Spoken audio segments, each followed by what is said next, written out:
The Montgolfier brothers are not the only protagonists in the story.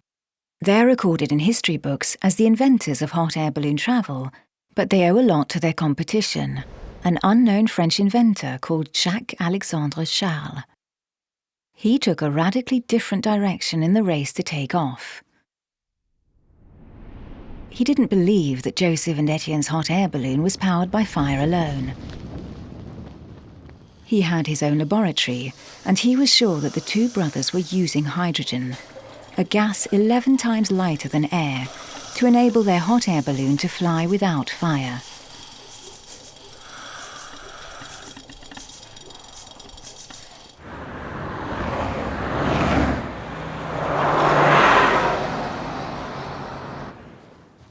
Tom found letters in London that reveal the experiences of the formidable competitor.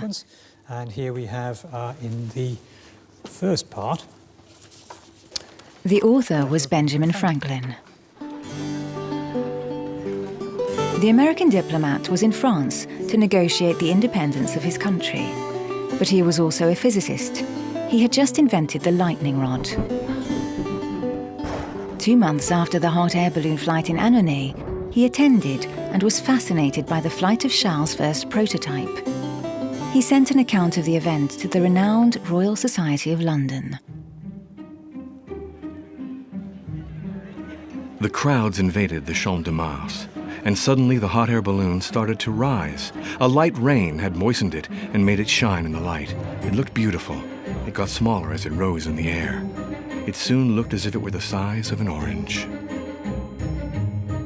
Franklin wants to make sure that, again, his English colleagues who have never seen anything like this get a notion of what it looked like and felt like and even sounded like to be there. It's just a marvelous account of the world's first gas balloon ever flown.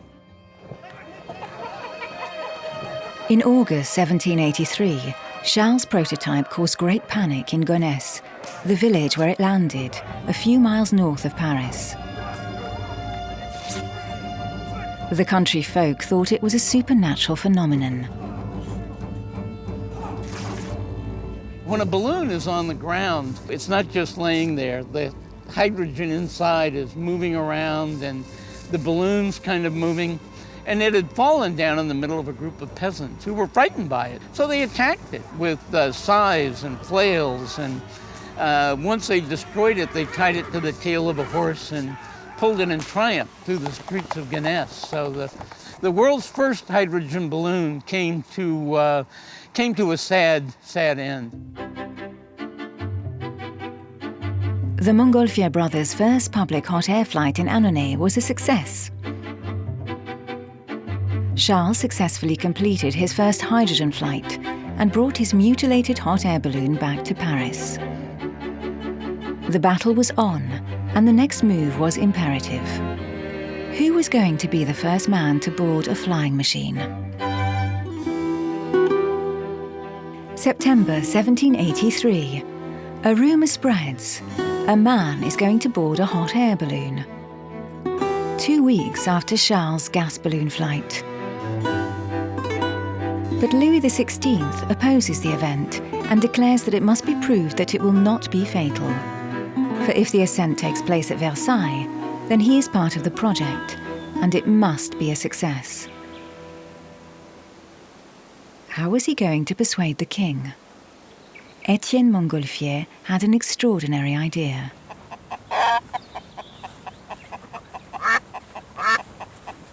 To make animals fly.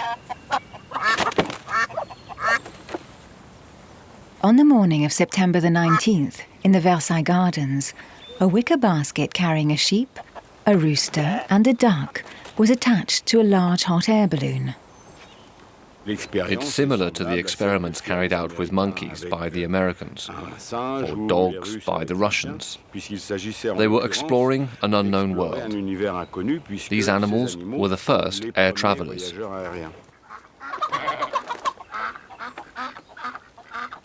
At the time, scientists didn't know if man could survive in a world as unknown as the sky.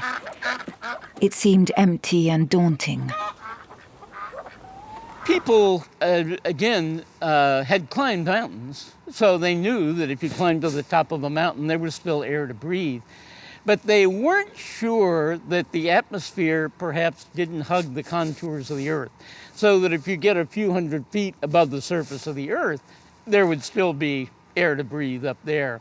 So it was important to conduct an experiment with living creatures just to make sure that there was something to breathe up there and they'd be okay. Pull harder! Harder! Roland de Montgolfier, Guillaume's uncle, owns a nylon replica of the balloon that flew over Versailles. Well, it's pretty extraordinary to be in this kind of situation, to fly a hot air balloon as magnificent as this one. I try to put myself in their context and in the skin of the people of the time. They must have thought it was magical, because the power driving the balloon was invisible. What magic was occurring when it inflated and took flight? It took until 1 p.m. on September the 19th to inflate the hot air balloon using the fire hot air system. 4 men approached the basket holding the animals that had been suspended from the royal globe. A gunshot was fired, the cables were cut, and the hot air balloon started to rise.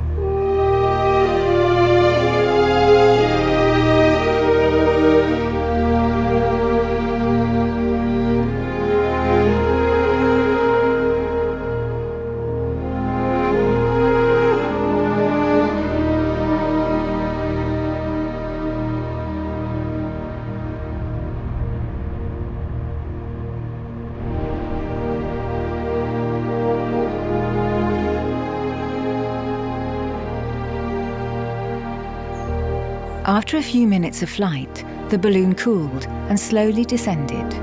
It landed in a wood about 2 miles from the starting point. The animals were safe. 2 cavaliers, one of whom was to go on to become very famous, joined them. His name was Jean-François Pilatre de Rosier. A few weeks later, he was the first man to take flight in the sky.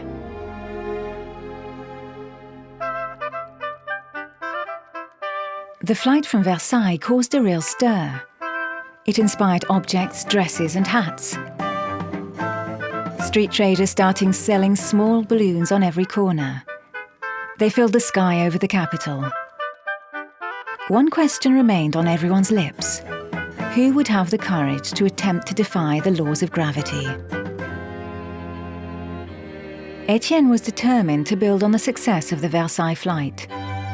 He went to Réveillon, the royal wallpaper manufacturers in Paris.